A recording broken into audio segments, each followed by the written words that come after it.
Hey, what's up, guys? Sean with Blue Ridge Silverhound. Hope everyone's having a great day so far.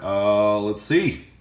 Well, we're going to talk about the art of buying and selling and how you could, not so much that, but identifying some things that I see that you could monetize off of. Okay, we're going to use paper currency as an example for this exercise, but you could apply the same principles throughout coins, tokens, and things of that, or maybe even any other collectibles that are out there. We're just gonna talk about rarity, condition, graded slabs. What's the best choice for you in all of this, and really just trying to if the whole, I guess, idea to this whole thing is feeling comfortable with going out and spending $500 on a note, or spending $100 or $1,000 or $1,500 with the intention that you're going to go and flip it, okay, and make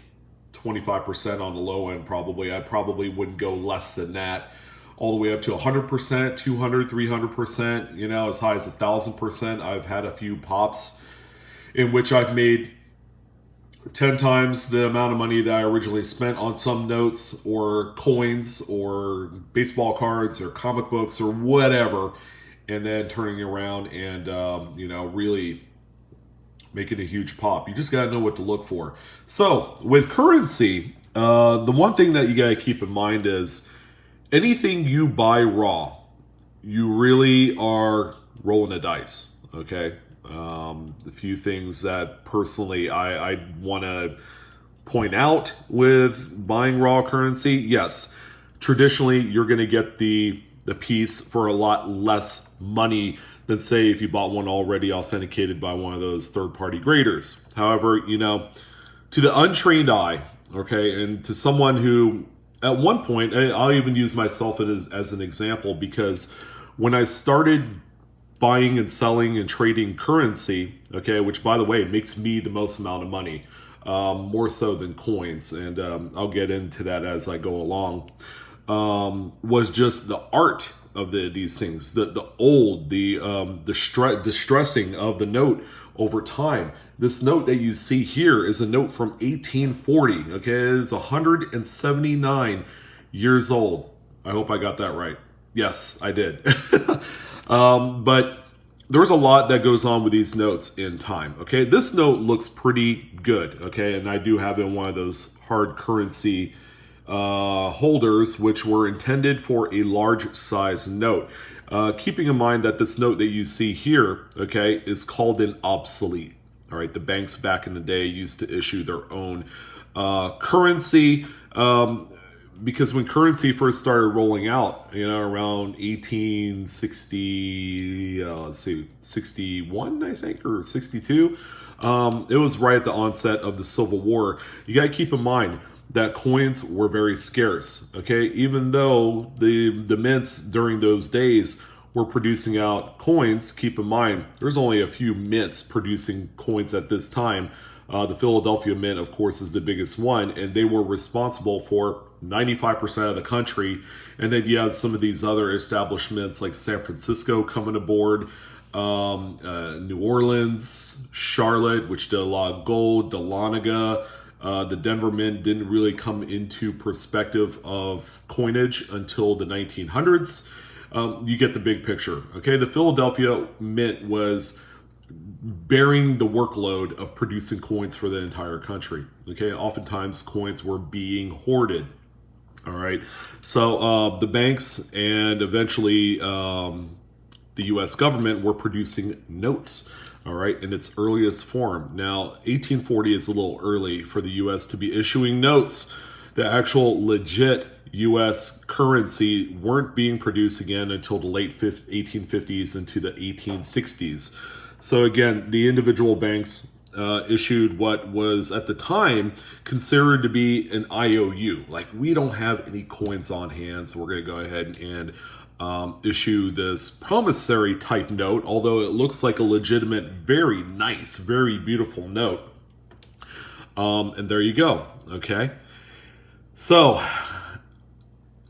buying raw graded ungraded notes. Okay, here's what you come across. If you're not familiar with these pieces, okay, you gotta keep in mind they are widely counterfeited. Now there's two different types of counterfeits.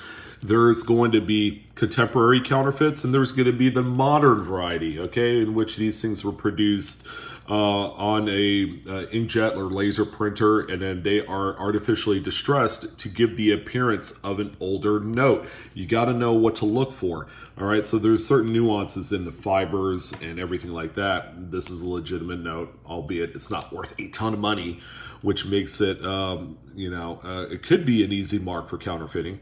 Because the less expensive the note is, the less scrutiny that these will have. So you want to worry about counterfeiting, okay? Another thing to worry about is condition, okay? This note looks pretty good, but let's say I went ahead and shined a little bit of light toward the back. I don't know if you guys can see that, but you have a few pinholes. Seeing the portrait right there? A few pinholes. You might have like a small margin tear. Repair jobs are a real thing in these. The signatures can be touched up. Okay, so this note right here, the main affliction is going to be the pinholes. All right, and not a lot of people know about the pinhole issue. That problem. Okay, it used to be that these were push pinned onto the wall or the board at a merchant, and that's how you got a lot of these. Okay, or they were stapled to a document. Again, these were promissory notes. They weren't really official currency, and that's why they call them obsoletes. So yeah, so you have the condition issue, you have counterfeit issues, and it's just overall a tough note to sell in this fashion, okay? People love the idea of a note being graded because they know it's problem-free. They know it's not a counterfeit, okay? Albeit when I talked about contemporary counterfeits, they were counterfeits made during that era. So during the 40s, 50s, 60s, all the way up into the 1900s, it was commonplace for some of these banks to come up with a few counterfeits, and they are in their own right very collectible. Okay, I could spend a whole video talking about contemporary counterfeits, but that's not the aim of this video. So, anyways, that's the pitfalls of buying raw notes, and then in some cases people bid up raw notes into the stratosphere. Okay, as if they were graded, and that's wrong. Okay, you don't want to overpay for a note, and ideally you don't want to overpay for a note, and don't have any emotional attachment to anything. Okay, especially when you're looking to flip everything that you buy. Okay, so you need to be real with yourself. That's really one of the biggest important pieces of this. Don't go into it like emotional, like, I gotta keep this and all that. In due time, friends, in due time, because you will be adding, personal pieces to your collection. But these are all fantastic notes, okay? So I'm gonna tell you exactly what I see. See, I'm pointing at myself. That makes it a note attractive purchase for me. Okay, keep in mind, I've been doing this off and on for about the last 5-6 years. In addition to the money I make from YouTube, I make money on the side doing this. Okay, my whole buy-sell trade of currency has primarily funded my Christmas for the family and for my wife's family, my family. It's a huge deal, okay, because we don't have to dip into our normal money, our savings, or anything like that to take care of a lot of this. All right, so this is what I look for. This is how everything, kind of like the wagon wheel, the little mouse wheel in my brain, works when I look through currency.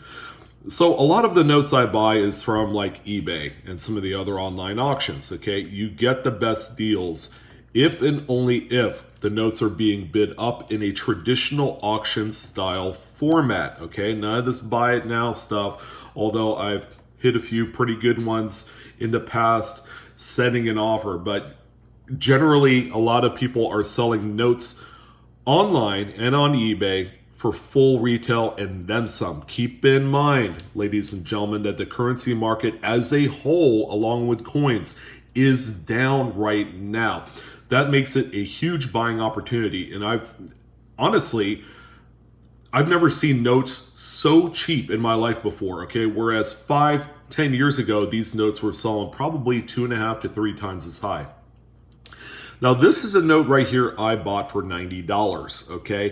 1928 series, 1934 series are widely popular collected notes in Federal Reserve notes. It's the small head, of course. These have kind of like a crisper layout, okay? The inks are a lot more darker on really nice presentable examples like this. In addition, okay, the numbers are so much taller, okay? They have a fatness, is what I like to call it, that is very appealing, okay? And now some of the notes, like the 34, I believe, A, okay, this is a 34B series, 34s, 34As, okay, you have some of the notes that have the widely collected, what they call lime seal, lime green seal, okay? They are literally going to be nuclear green. Those notes have a huge market right now, okay? Especially in grades that are extremely presentable. So what makes this note stand out above and beyond the rest that I've seen? Now you gotta keep in mind, I don't buy every 1928 and 34 series, okay? The big key hits that you're gonna wanna look for are mules, okay? Especially if they're not attributed on the holder. Finding a mule where you have a macro plate number on the front and a micro on the back, that means 2 different size plate numbers, that designates a mule. Those are very collected, especially certain Friedberg numbers. They sell for thousands of dollars, even a little bit lower grade. Another thing about this note that caught my eye is it's a star. Star notes from this era, from 28, 34, of the what I call the fat number campaign, okay, are very widely collected, especially in grades that are suitable for eye appeal. The grade, okay, buying a note already encapsulated, okay, will save you money because this note probably costs about $25 to submit and grade. That's not including shipping, okay? Usually with grading, you want to submit a batch group, a number of notes, so that way it's worth your while from the shipping aspect of things. In addition, I will generally focus on notes that have a PPQ, which is through PCGS currency. You'll see that here in a second, or EPQ, okay? EPQ on this type of note stands for exceptional paper quality. You have just the boldness of the inking. You have the crispness of the paper. You don't have unsightly folds and soiling from like old generation wallets in which you get the tan soiling. It looks like dirt on there. This, all in all, for a Choice Very Fine 35 EPQ is a phenomenal note, okay? And this is a note that I would expect to make about $60 to $70 on right now, all right? And that's what, again, we're keeping in mind with today's market. The market is a little bit lower in the collectability range, but people are looking for just simply like different, unique type notes. And this is one of them. And this is what I saw when I saw this, okay? Choice Very Fine, EPQ, it's a star note. It's a fat number generation of note, and it is already graded, okay? The next one that we have here is a true rarity. I actually have this one on eBay as we speak. Okay, some of you probably have seen this note before. Okay, this note was produced in 35 as being an experimental. Okay, experimental means they've tried out a few paper types. One has a small letter R. Another one, which I've shown on my channel a long time ago, has a small letter S, okay? Some would say that the R stands for a rayon type of material that they used in the paper, whereas S, they've employed a little bit of silk fibers in those notes. So the notes by themselves are extremely collectible and pretty valuable. Now you get into grades that are like this and lower, okay? They become less desirable because there's plenty of them out there in that fine 15 to very fine 30, 35 range. Now, yes, this is a very fine 30, but there's a big reason why I bought this note. I purchased this one for right around 190. Okay, which seems like a lot. Again, don't be afraid to spend money if and only if you know what you're looking for. Now, the one thing that makes this a true rarity is that it is an error. Okay, gutter fold error. You see this line right here, this white line? At one point when these notes were printed, somewhere on the sheet there was a wrinkle. Okay, so when the note was printed, and the inks went over this wrinkle, okay, it produced a gutter fold by the time you stretch the note out and stretch out that wrinkle. Just go ahead and take a look online. You'll find that experimental 1935A notes with any sort of error, it doesn't matter what it is. It could be a wet ink transfer, a folding error, gutter fold, you name it. Absolutely rare. You just didn't see them. I think that the BEP employees were a little bit more stringent on the quality standards of these notes because of the just the experimental campaign that they were running to test out new paper types.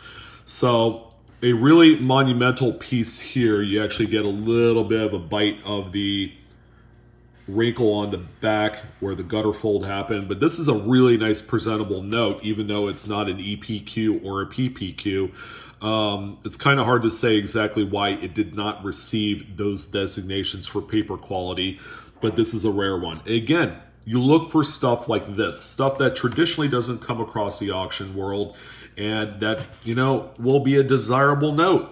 Okay, so I take that back. I actually have this one up online for $400. Okay, I have another one that I have up for a lot more, and we'll get to that here in a moment. But this is a nice note. Again, already graded, VF30, rare experimental note with an error. Okay, with all those things considering, you have a note that should sell for about double what I paid by the time it's all said and done. All right, so the next one that we have here, okay, as always, you've heard me discuss low serial number notes, okay, or any fancy serial number, radars, repeaters, super repeaters, ladders, okay, 8 in a row type notes, solids, that sort of thing. They're all very collectible. Okay, I would say that fancy serial numbers as a whole is down in the marketplace. So again, this presents a buying opportunity. What we have here is a little bit tougher note. It's a 28A funny back.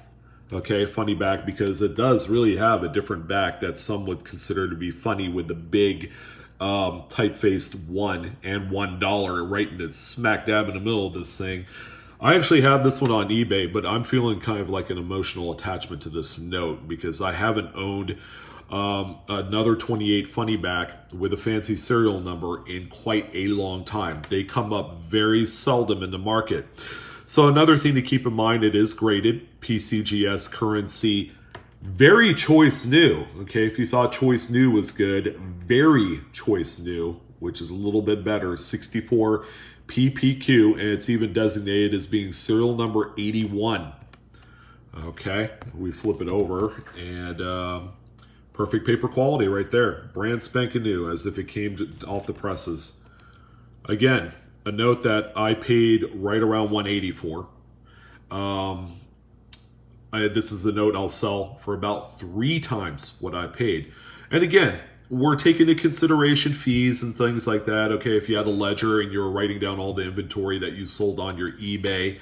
Of course, if you have an eBay store, that's even equally important because you're going to do your taxes at the end of the year. But you got to make sure you position yourself well on the notes. Okay, there's a reason why that these auction companies do 7, 10, 15, 30-day auction notices on their notes, is it gives you time to do some research. Okay, it is a lot of work, but you can make a lot of money at it. You know, this is just a little side hustle. I'm not spending, 24/7, buying and selling currency. Although I'm doing extremely well at it in the course of 5 years, that it's a comfortability level. Okay, right now I could spend $150 on a note, or I could spend $5,000. You really have to trust your gut instinct. but if and only if you have all of the experience and education behind it in order for you to make some of those savvy business decisions. And then finally, we're going to end it off on what I consider to be probably one of the most under the radar purchases. Okay, looking at this note, it's a $5 FRN, Federal Reserve note. It's a large type. Okay, as you can see, it is considerably larger than the current generation of banknotes. However, this one right here is a $5 FRN, Freeburg 889. It's a 1914. This is traditionally what you've seen way back in the Depression age, being folded into billfolds. These things were run into the ground, ladies and gentlemen. One of the most common notes that's circulated during its day. Now, right off the cusp, PCGS currency graded 20 PPQ. It's a very fine note. Now, here's the important part. Very fine 20 is a relatively low grade, but it's hard to find one with the PPQ or EPQ designation. So that's a small piece of what makes this note desirable. Okay, another thing is the Freeburg 889 is a rarity. Okay, not as many were issued. There was a certain serial number set of this particular Freeburg number that was released at the time. Okay, but there are a number of different variants of the $5 San Francisco, I guess, yes, 12L San Francisco district notes that were released, but this one, because of the serial number set in which this particular type was produced, okay, it's a low amount. Okay, about 12 of these are in the census, and that's it. This is a note right here that I paid about 124, and it's worth 600. Right? Any other $5 1914 FRN and any other Freeburg number in this grade would be about a $60 to $80 note. But again, you need to know what to look for. One of the coolest things that you guys need to invest in is a great paper money book from Krause Publishing. Okay, it's really collecting U.S. currency is what it is. I bought a copy of it about 7 years ago, and it's been the best reference that I've ever owned if you're into currency collecting. But yet again, okay, the parallel to coin collecting and any other collecting is seriously on par. Okay, you have to take into consideration some of the parallels. Okay, again, buying items that are already graded, okay, whether they're PSA for baseball cards or BGS, PCGS, NGC, PMG, whatever your flavor is, keep in mind, for every graded piece of currency that you buy, you would have saved yourself anywhere from $20 to $40 on the submission cost of a note because you don't have to submit it. Okay, and it's a problem-free note. Your kind of like graded guarantee of PPQ and EPQ means you get the best quality note for the grade, and that's what buyers like to sell. Try finding this note again on eBay or anywhere else with a PPQ or EPQ designation. If it's not a high grade like 64, 65, or 66, and you're trying to find one in this grade, there's none out there, okay? And again, that's all research work. I dedicate a number of tireless hours as soon as a new auction comes up and the previews are available to look at. I spend many hours and just lots of days researching some of these notes. What's hot in the marketplace? You don't want to just buy obsolete notes because they look neat and you think that everybody else will think they look neat and try and flip them. Those are difficult. You gotta know what stuff is difficult to flip. Okay, there's a limited market for certain things like obsoletes.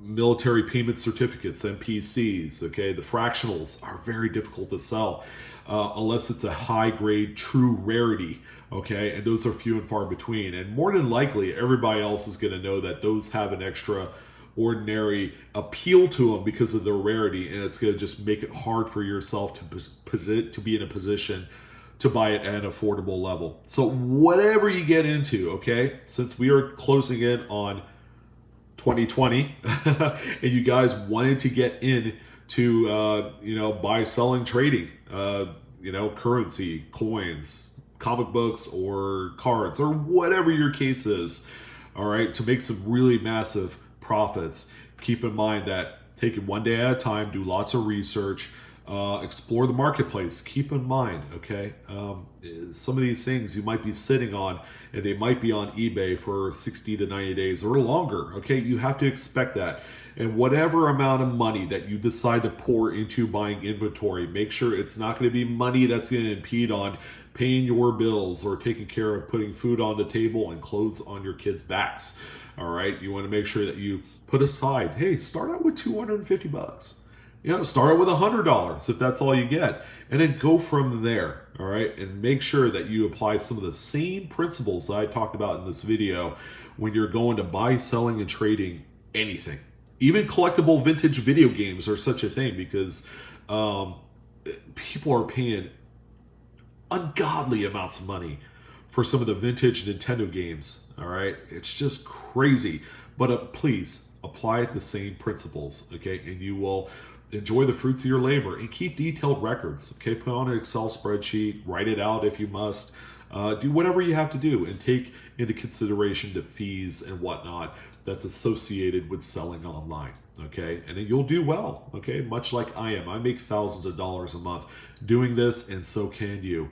I want to thank everyone for joining in. Sorry to keep such a long-winded video. A lot of information. A great way to kind of jump into a new year with a new perspective on, like, hey, you know what? I'm going to turn this into a little mini side hustle or a business without actually having to fill out information to make your brand a business, you know, getting a tax ID number and all that. You could certainly, you know, sell like 3 or 4 notes a month and do extremely well without having to worry about tax implications. Okay, so thank you guys for joining.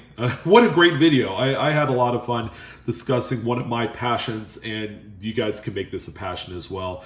I'm your host, Sean, with Blue Ridge Silverhound. You guys have a wonderful rest of your day, and I'll see you on the next video. Take care.